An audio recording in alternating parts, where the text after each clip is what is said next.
Aliko Dangote, l'homme d'affaires nigérian, la personnalité la plus riche d'Afrique, bien qu'il soit né dans une famille riche, il n'a vraiment pas fait fortune grâce à la richesse de ses parents.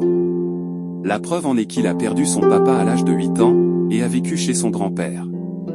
Après son bac, Dangote se rend en Égypte pour étudier le commerce international. Après sa licence, il rentre au pays puis demande un prêt auprès de son grand-papa de 500 naira plus 3 camions de ciment, ce qui va être remboursable dans 2 ans. Vu la rareté du ciment dans la région, les affaires de Dangote tournent à la perfection. Du fait du coup d'État en 1983 qui a déstabilisé certains hommes d'affaires du pays, le marché devient libre et Dangote investit donc dans plusieurs autres domaines tels que la farine, les pâtes, le sucre, le riz et crée une banque. Ces entreprises vont connaître une bonne évolution malgré la fermeture de sa banque en 2013. En 2014, il va posséder la plus grande usine de transformation de ciment et des pâtes et est classé parmi les 50 personnes les plus influentes au monde. De par ses investissements, il n'est pas comme les autres investisseurs car il réinvestit tout son profit en Afrique et surtout dans son pays, le Nigeria. Il a fait fortune au Nigeria, mais son rêve va au-delà de son pays, Aliko Dangote. Nous avons beaucoup de choses à faire. Nous devons libérer l'Afrique économiquement par des Africains. Le seul moyen pour nous de prospérer est que les Africains dirigent eux-mêmes leurs économies. Les étrangers verront ce que nous sommes en train de faire. Ensuite, ils nous rejoindront. Bien sûr, nous ne pouvons pas nous développer seuls, mais nous devons diriger. Au cœur des affaires d'Aliko Dangote, il y a le ciment, simple distributeur au début des années 80. Il a ajouté ensuite la production et fait de son entreprise un véritable conglomérat. Emmanuel Iga, directeur d'Ophobos International, un cabinet de conseil spécialiste de la géopolitique et du développement de l'Afrique. Dangote, c'est quelqu'un qui flaire beaucoup les opportunités. Donc, dans un premier temps, il diversifie son groupe vers l'agroalimentaire. Sucre, farine, riz et ces dernières années, tomates, afin d'atténuer la dépendance de son pays aux importations chinoises. Et depuis 2013, le milliardaire a lancé un projet d'une raffinerie de pétrole hors norme d'une capacité de 650 000 barils par jour. Elle devrait être opérationnelle en 2021. Aliko Dangote construit aussi une usine de fertilisants. Comment cet homme d'affaires de 63 ans a-t-il bâti sa fortune ? Il travaille beaucoup et dit qu'il n'a pris ni vacances ni week-end pendant 13 ans. Aliko Dangote est le descendant d'une riche famille commerçante de canaux dans le nord du pays. Il a lancé ses propres affaires grâce à un prêt d'un oncle et il a construit au fil des années un groupe important grâce à son sens des affaires, mais pas seulement, dit Emmanuel Iga. Il n'a jamais fait la politique au Nigeria.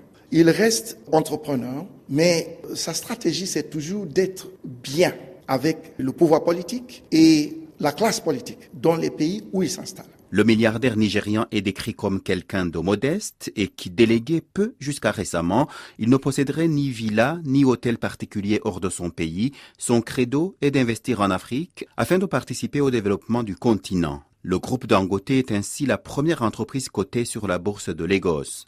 Mais Aliko Dangote regarde aussi de plus en plus hors de l'Afrique. Il souhaite investir dans la gestion de fortune aux États-Unis après s'être introduit sur la bourse de Londres. Des opérations faites pas simplement pour accumuler de l'argent, assure le milliardaire. Ce qui me rend heureux, c'est de savoir combien de gens nous aidons grâce à la création d'emplois en faisant tellement de choses. Je veux m'assurer que le Nigeria soit autosuffisant en matière ferroviaire, en électricité et dans beaucoup d'autres secteurs.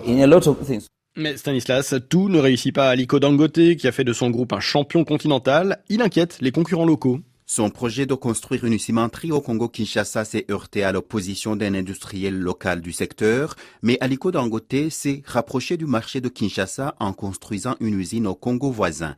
Ailleurs sur le continent, il a dû gagner des procès intentés par des concurrents locaux, notamment au Sénégal, ou par une administration, le cas de la Tanzanie. Alors qu'il est protectionniste au Nigeria, il espère que la zone de libre-échange continentale pourra être opérationnelle rapidement. Admiré et critiqué comme d'autres milliardaires, Aliko Dangote est aussi philanthrope. Le milliardaire a lancé la fondation Dangote en 1993, une fondation qui finance des actions dans les secteurs de la santé, de l'éducation, de l'autonomisation et de l'aide aux sinistrés. Le dernier rapport d'envergure à sa fondation en 2014, c'est la cession des actions de Dangote Cement pour une valeur d'1,250 milliard de dollars. Ses concurrents relèvent sa volonté d'être toujours premier. Il a ainsi réussi à imposer des prix exorbitants pour le ciment au Nigeria, où il y réalise des bénéfices records, alors que l'ensemble des filiales de Dangote Cement dans les autres pays sont déficitaires certaines années. Et voilà, on l'entend, le milliardaire qui a même une chanson à son nom, Dangote, de l'artiste nigérian Burna Boy. Merci Stanislas Ndayishimiye. Abonnez-vous à la chaîne et activez la cloche de notification pour ne plus rater nos prochaines vidéos. Merci à vous tous qui aviez suivi cette vidéo jusqu'à la fin. Dites-moi ce que vous voulez que je vous partage davantage sur cette chaîne. Merci encore une fois et à la prochaine.